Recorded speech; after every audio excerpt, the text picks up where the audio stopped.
Um pai em desolação com o mundo, uma guerra política que se transforma também em uma certa disputa familiar, uma disputa familiar que vem do amor, pessoas que se amam. Oi, eu sou o cara da cultura e aqui vem minha crítica de A Sombra do Meu Pai.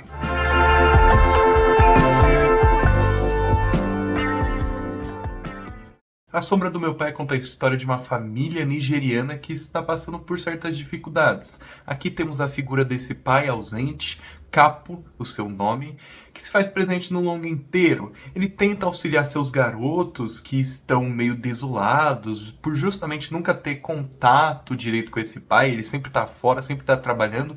E aí um dia ele decide levar esses garotos para o seu trabalho por algum tempo. Só que tudo começa a dar errado quando ele simplesmente não consegue receber seu salário e uma guerra política e disputa territorial eclode na região que eles estão. Afinal, será que Capo e seus filhos conseguirão ficar bem nessa jornada quase um road movie ou será que não?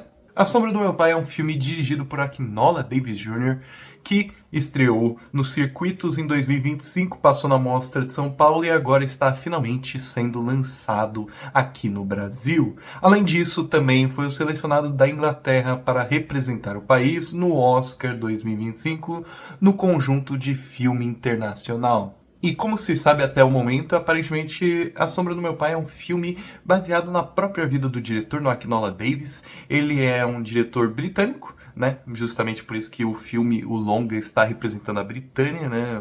Ele na Inglaterra.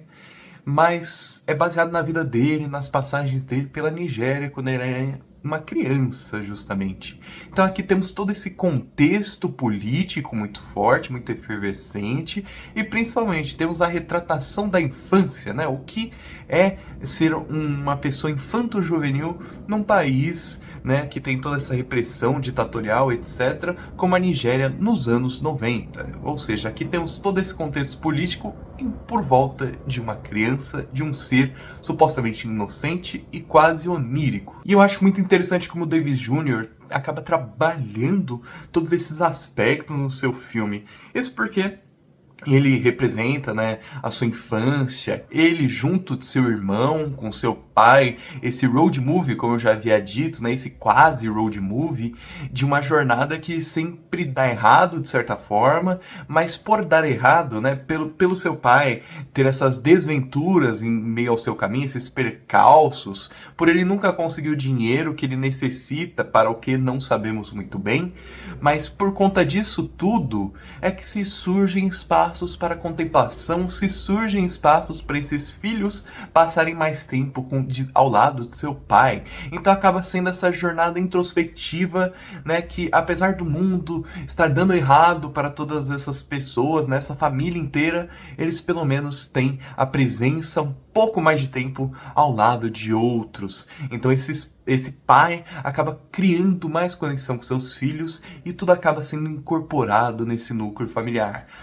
A Sombra do Meu Pai acaba sendo um filme que, muito mais além de falar sobre política, fala sobre crianças nesse contexto, né? O que é uma infância, o que é uma inocência em um contexto de guerra civil e o que é essa familiaridade, o que é ter essa família, esse núcleo familiar, estar junto dele. A fotografia também sabe realçar isso muito bem, eu diria. Isso porque A Sombra do Meu Pai é um filme que trabalha os contrastes altos. Tudo aqui é muito contrastado, apesar de muito seco, eu diria. É um filme que ele, assim, é bem... poderia dizer eu, bem dessaturado de certa parte. Ele não se utiliza de tanta cor, mas isso acaba recaindo muito bem com essa narrativa, né? Essa narrativa de perda da inocência que esses filhos da família acabam tendo ao observar seu pai. Seu pai que em poucas cenas tem esse contraste, né? É muito bonito ver isso. Um filme desaturado, mas quando tem certos closes na cara do pai, principalmente uma cena marítima, que eu não vou aqui falar necessariamente o que é, mas pro final do segundo ato, Principalmente nessas cenas temos cores, temos vibração, isso porque os garotos veem no pai uma figura quase épica, quase mitológica, principalmente pelo motivo de pouco o verem, assim tornando esse mito mesmo. A montagem também faz um ótimo trabalho ao mesclar todas as gravações reais, inclusive, de certos acontecimentos nessa região, né, da África.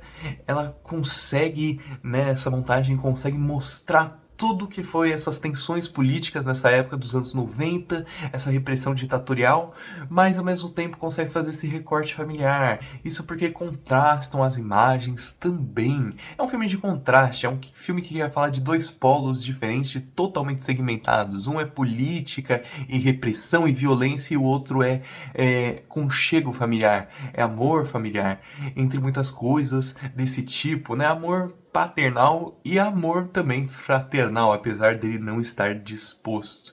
Então acaba sendo um filme que quer falar de contraste, se utiliza isso na fotografia e na montagem. Essa montagem que mostra diversos momentos reais, verídicos, de repressões daquele período, né, de pessoas em manifestações, etc, enfim, mas também mostra esse núcleo desses personagens se amando e tendo essa desjornada de certa forma, né? Essa jornada de diversos contos, diversos acontecimentos que infelizmente não acabam levando esses personagens a lugar nenhum, só a passar mais tempos uns com os outros, o que os garotos adoram.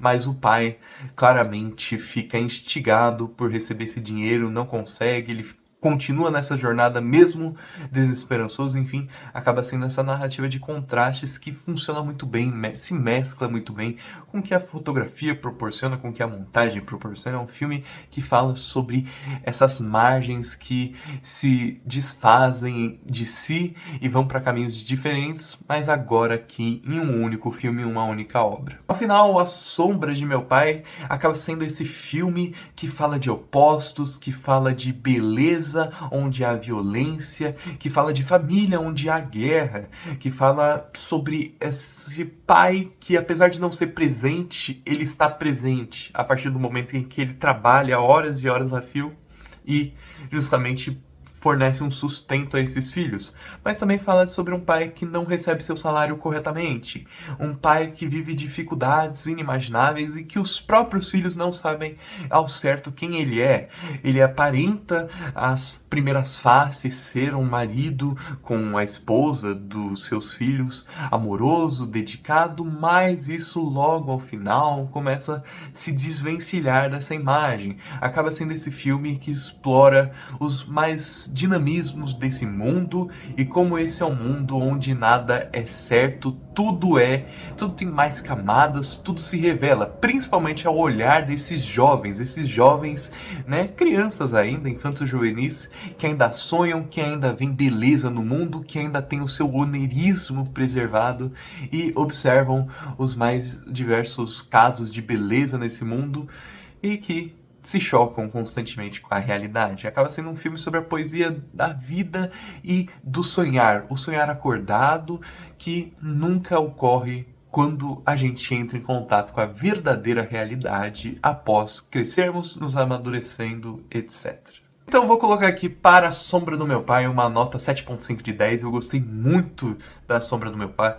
Assim, acaba sendo um filme que ele dialoga muito com os tempos modernos, apesar de retratar, né, ser uma semi-biografia do próprio diretor Akinola, ser essa espécie de filme legado, né, ele provavelmente deve estar homenageando a família dele, mas eu diria que é um filme muito atual, porque essas tensões nessas regiões sul-africanas, né, nigerianas, argelianas, ainda ocorre hoje em dia, ainda tem muita repressão governamental, e eu sinto que o filme comunica isso de uma forma tão bela, assim, ele parte do ponto de que existem famílias nessas regiões, famílias que são afetadas e que nem necessariamente estão interconectadas tanto assim com a política, né? Todo mundo é afetado em guerra política. E eu acho que A Sombra do Meu Pai, né, esse filme que surge nessa vertente, acaba falando disso muito bem, acaba discutindo de um ponto de vista, diria eu, que único, mais íntimo, que se parte do indivíduo para falar desse coletivo que se torna a própria obra em si, o próprio longa-metragem, né, em tela que nós temos. Mas e aí, já assistiu o filme? Vai assistir? Gostou do vídeo? Não? Então já curta aqui, compartilhe, comente e também se inscreva. Bom, eu sou o cara da cultura e tchau!